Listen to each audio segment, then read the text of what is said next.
Welcome to Better Self Daily. I'm Adrian, and today we're diving into a topic that affects nearly all of us: the trap of self-criticism and how it's holding us back from living our best lives. Have you ever noticed how we tend to beat ourselves up when things don't go as planned?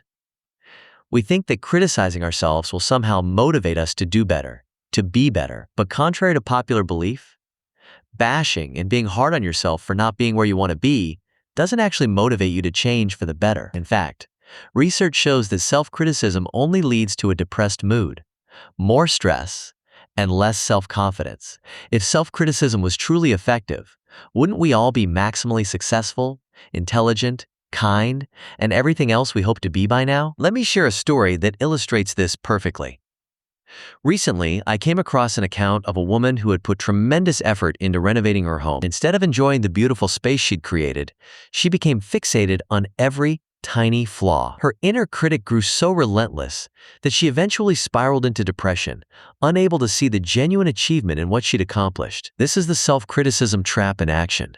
We become so focused on what's wrong that we can't appreciate what's right. We get stuck in a cycle of negative thinking that paralyzes us rather than propels us forward. Self-criticism shows up in many ways.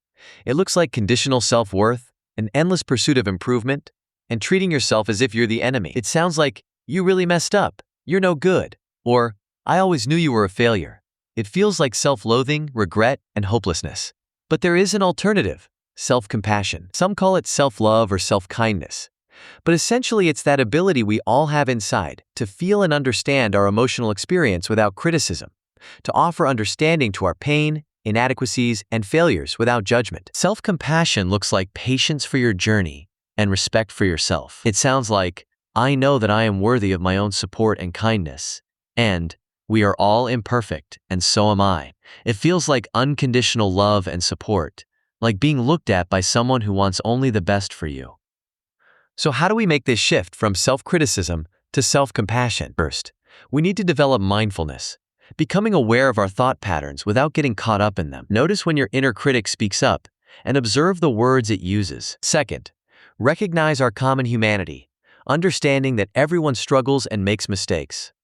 You're not alone in your imperfections. Third, practice self-kindness, treating yourself with the same understanding and support you'd offer a good friend. These aren't just feel-good concepts. Research shows that self-compassion makes us more resilient and less self-centered. It helps us take more risks, bounce back faster, and genuinely enjoy our achievements without downplaying them. Some practical exercises include keeping a self-compassion journal, where you process difficult experiences with mindfulness, common humanity, and self-kindness. You might also try writing yourself a compassionate letter from the perspective of an understanding friend. It's worth noting that self-compassion isn't always soft and gentle. Sometimes it can be tough and direct, calling out the lies our critical mind tells us with facts and clarity. Perfect compassion combines both approaches, knowing when to be gentle and when to be firm. Remember, you're doing the best you can with the resources and awareness you currently have. This doesn't mean you can't do better in the future, but beating yourself up won't get you there faster. As we wrap up today's episode, I invite you to notice how you speak to yourself this week. When you catch that critical voice, try responding with compassion instead. You might be surprised at how much more motivated and capable you feel when you become your own ally rather than your own enemy. Thank you for joining me today on Better Self Daily. I'm Adrian, wishing you a week full of self-compassion and growth. Until next time, remember that the path to a better self starts with being kinder to the self you are right now.